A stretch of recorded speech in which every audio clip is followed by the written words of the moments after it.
ಮೌನ ಪ್ರಾರಂಭ.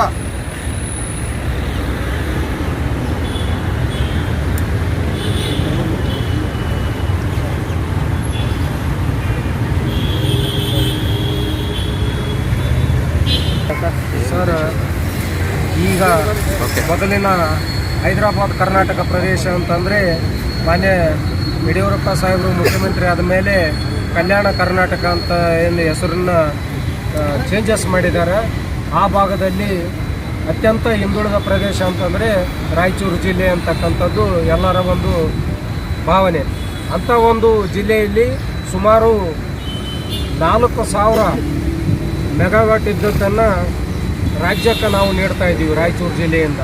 ಇದರಿಂದ ನಮಗೇನಪ್ಪ ಅಂತಂದರೆ TB, ಕ್ಯಾನ್ಸರ್, ಅಸ್ತಮ ಮತ್ತೇನಪ್ಪ ಅಂತಂದರೆ ಹುಟ್ಟತಕ್ಕಂಥ ಮಕ್ಕಳು ಕೈ ಕಾಲುಗಳ ಅಂಗವೈಫಲ್ಯವಾಗಿ ಹುಡ್ತಾ ಇದ್ದಾವೆ.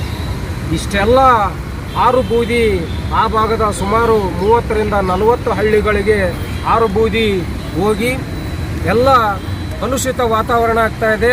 ನಮ್ಮಲ್ಲಿ ಆ ಒಂದು ನೀರು ಕುಡಿದು ಕೂಡ ಮೊಣಕಾಲು ನೋವು, ಕಾಲುಗಳ ನೋವು, ವಿಚಿತ್ರ ರೋಗಗಳು ಕೂಡ ನಮ್ಮ ಜಿಲ್ಲೆಯವರು ನಾವು ಅನುಭವಿಸ್ತಾ ಇದ್ದೀವಿ. ಇಷ್ಟಾಗಿಯೂ ಕೂಡ ಹೊಸದಾಗಿ ಏನಪ್ಪ ಅಂತಂದರೆ ಯರಮರಸ್ ವಿದ್ಯುತ್ ಸ್ಥಾವರ ಅಂತಂದರೆ YTPS ಅದು 1600 ಮೆಗಾವ್ಯಾಟ್ ವಿದ್ಯುತ್ತನ್ನು ಪ್ರಾರಂಭ ಮಾಡಲಿಕ್ಕೆ ಈಗೇನು ಚಾಲನೆ ಕೊಟ್ಟಿದ್ದಾರೆ.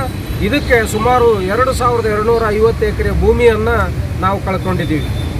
ಇಂಥ ಒಂದು ಸಂದರ್ಭದಲ್ಲಿ ಭೂಮಿ ಬರೀ 50,000 ಎಕರೆಗೆ ಪ್ರತಿ ಎಕರೆಗೆ ಬರೀ 50,000 ಮಾತ್ರ ಕೊಟ್ಟಿದೆ ಸರ್ಕಾರ.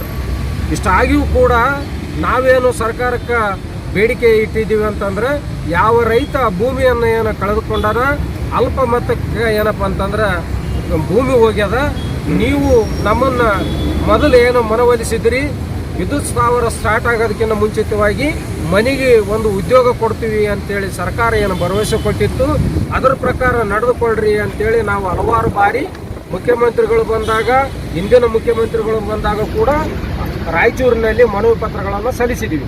ಇದುವರೆಗೂ ಕೂಡ ಬೆರಳೆಣಿಕೆ ಅಷ್ಟೇ ಮಾತ್ರ, ಅಂದ್ರೆ 580 ಮಂದಿಗೆ ಏನಪ್ಪ ಅಂತಂದ್ರೆ ಕಾಯಂ ಉದ್ಯೋಗ ಕೊಡಬೇಕಂತೇಳಿ ಶಶಿಕಾಂತ್ ಸೆಂಥಿಲ್ ಅವರು ಆಗಿನ ಜಿಲ್ಲಾಧಿಕಾರಿಗಳಿದ್ದಾಗ ಸರ್ಕಾರಕ್ಕೆ ವರದಿ ಮಾಡಿದರು. ಅದಲ್ಲದೆ 1+1 ಆಧಾರ ಅಂತಂದ್ರೆ ಒಂದು ಕುಟುಂಬಕ್ಕೆ ಒಂದು ಉದ್ಯೋಗ ಕೊಟ್ಟರೆ ಇದಕ್ಕೆ ಸರಿ ಹೋಗಂಗಿಲ್ಲ, ಭೂಮಿ ಭಾಳ ಕಳ್ಕೊಂಡಾರೆ ಇವರು, 1+1 ಆಧಾರದಲ್ಲಿ ಕೊಡ್ರಿ ಅಂತ ಕೂಡ ಸರ್ಕಾರಕ್ಕೆ ವರದಿ ಸಲ್ಲಿಸಿದರು. ಇಷ್ಟೆಲ್ಲ ವರದಿ ಸಲ್ಲಿಸಿದಾಗೂ ಕೂಡ ಸರ್ಕಾರ ಇದುವರೆಗೆ ಬರೀ 580 ಜನ 1+1 ಅಂತಂದರೆ ಸುಮಾರು 1200ರಿಂದ 1500 ಜನರನ್ನ ನಾವು ಉದ್ಯೋಗ ಕೊಡಬೇಕಾಗಿತ್ತು. ಬರೀ 100ರಿಂದ 180 ಜನರಿಗೆ ಮಾತ್ರ ಇಲ್ಲಿವರೆಗೂ ಕೊಟ್ಟಿದ್ದಾರೆ. ಈಗಾಗಲೇ 40 ವರ್ಷಗಳಿಂದ YTPS RTPS ಏನಂತಂದ್ರೆ ಘಟಕ ನಡಿಲಾರದ ಮುಚ್ಚುವಂಥ ಸ್ಥಿತಿಯಲ್ಲಿ ಈಗಾಗಲೇ ಬಂದಿದೆ. ಅಲ್ಲಿಯೂ ಕೂಡ ಇದುವರೆಗೂ ನೌಕರಿಯನ್ನು ಕೊಟ್ಟಿಲ್ಲ.